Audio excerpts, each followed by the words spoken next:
Hello friends, welcome to Latha's kitchen. ఈరోజు మనం dominoes లాంటి టేస్టీ అయిన జింగీ పార్సిల్స్ లేదా బ్రెడ్ పార్సిల్స్ని ఇంట్లోనే ఈజీగా ఎలా ప్రిపేర్ చేసుకోవచ్చో చూద్దాం.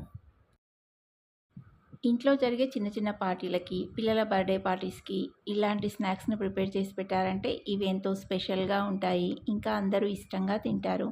ప్రిపరేషన్ కూడా చాలా ఈజీగా, సింపుల్గా ఉంటుంది. ఈ బ్రెడ్ పార్సిల్స్ని పిల్లలకి స్కూల్కి స్నాక్గా కానీ, లేదంటే ఈవినింగ్ టీ టైం స్నాక్గా కానీ, ఇంకా పిల్లలు ఎప్పుడైనా ఆకలిస్తుందంటే వీటిని ఈజీగా ప్రిపేర్ చేసి పెట్టొచ్చండి. వాళ్ళు ఎంతో ఇష్టంగా తింటారు. మరి ఆలస్యం చేయకుండా సింపుల్ అండ్ టేస్టీ అయిన బ్రెడ్ పార్సిల్స్ ప్రిపరేషన్ ప్రాసెస్ చూసేద్దాం. ఈ బ్రెడ్ పార్సిల్స్ని ప్రిపేర్ చేయడానికి ముందుగా స్టఫింగ్ కోసం పన్నీర్, క్యాప్సికమ్, ఉల్లిపాయలు ఇంకా టొమాటోలని ఇలా ముక్కల్లా కట్ చేసుకొని తీసుకోవాలి. టమాటాలు కొంచెం గట్టిగా ఉన్న వాటిని తీసుకొని వాటిలోని విత్తనాలను తీసేయాలండి. ఇప్పుడు స్టఫింగ్ని కుక్ చేయడానికి స్టవ్ మీద ఒక ప్యాన్ పెట్టి 1-2 టీ స్పూన్ల ఆయిల్ వేసుకోవాలండి. ఆయిల్ కొంచెం వేడెక్కాక మనం కట్ చేసి పెట్టిన వెజిటేబుల్ ముక్కల్ని ఇంకా పన్నీర్ ముక్కల్ని వేసి హై ఫ్లేమ్లో ఫ్రై చేసుకోవాలి. ఈ స్టఫింగ్ని ప్రిపేర్ చేయడానికి ఆయిల్ కొంచెమే వేసుకోవాలండి. ఇంకా వెజిటేబుల్స్ని లో ఫ్లేమ్లో పెట్టి ఫ్రై చేస్తే నీళ్ళు ఉడతాయి కాబట్టి హై ఫ్లేమ్లోనే ఇలా కలుపుతూ వెజిటేబుల్స్ మాడిపోకుండా ఫ్రై చేసుకోవాలి. మనం స్టవ్ని హై ఫ్లేమ్లో పెట్టి ఫ్రై చేసిన వెజిటేబుల్స్లోంచి కొద్దిగా వాటర్ బయటకు వస్తుందండి. వెజిటేబుల్స్లోంచి వచ్చిన వాటర్ అంతా ఇంకిపోయేంత వరకు ఫ్రై చేసుకోవాలి.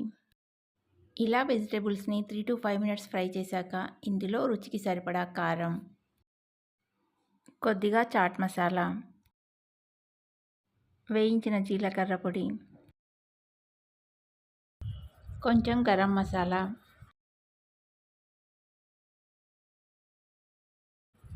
ధనియాల పొడి వేసి చివరగా 1/2 టీ స్పూన్ సాల్ట్ వేసి కలుపుకోవాలి.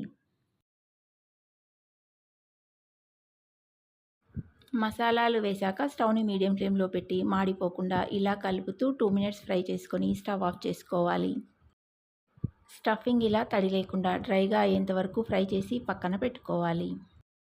స్టఫింగ్ చల్లారేలోగా గార్లిక్ బటర్ని ప్రిపేర్ చేసుకుందామండి. గార్లిక్ బటర్ని ప్రిపేర్ చేయడానికి వెల్లుల్లిపాయల్ని తొక్క తీసి మ్యాష్ చేసి కానీ, లేదంటే ఇలా చిన్నగా కట్ చేసి కానీ తీసుకోవాలి. దీంట్లో 2-3 స్పూన్ల మెల్టెడ్ బటర్ని కానీ లేదా నెయ్యిని కానీ వేసుకోవాలి. దీంట్లో ఒక ప్యాకెట్ ఇటాలియన్ సీజనింగ్ని ఇంకా ఒక ప్యాకెట్ చిల్లీ ఫ్లేక్స్ను వేసి కలుపుకోవాలి.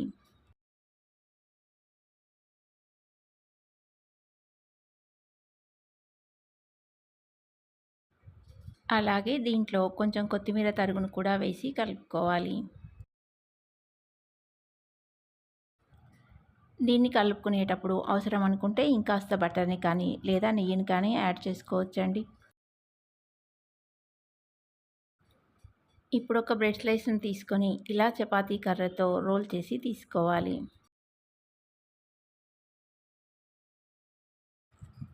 ఇలా రోల్ చేసిన బ్రెడ్ మీద మనం ప్రిపేర్ చేసి పెట్టిన గార్లిక్ బటర్ను వేసి ఇలా వీడియోలో చూపించినట్టుగా స్ప్రెడ్ చేసుకోవాలి. ఈలోగా ప్రిపేర్ చేసి పెట్టిన పన్నీర్ స్టఫింగ్ కూడా పూర్తిగా చల్లారుంటుందండి. గార్లిక్ బటర్ని బ్రెడ్పై ఎలా అయితే అప్లై చేసామో అలాగే స్టఫింగ్ని కూడా పెట్టుకోవాలి. స్టఫింగ్ని పెట్టాక దీనిపైన చీజ్ని వేసుకోవాలి. చీజ్ని వేశాక బ్రెడ్ స్లైస్ కార్నర్స్ని ఇలా ఒకదానిపై మరొకటి వచ్చేలా పెట్టుకొని దీనికి ఒక టూత్పిక్ని గుచ్చి తీసుకోవాలి. ఇలా ప్రిపేర్ చేసిన బ్రెడ్ పార్సిల్ని ఒక ప్లేట్లోకి తీసుకొని మిగతా బ్రెడ్ స్లైసెస్ని కూడా ఇలాగే రోల్ చేసుకొని గార్లిక్ బటర్ని అప్లై చేసి స్టఫింగ్ పెట్టి పైన చీజ్ను వేసుకొని ఫోల్డ్ చేసి టూత్పిక్ను గుచ్చి అన్నింటినీ ఒక ప్లేట్లోకి తీసుకోవాలి. మరిన్ని చీజ్ రెసిపీస్ లింక్ని కింద డిస్క్రిప్షన్లో ఇస్తాను, ఒకసారి చెక్ చేయండి.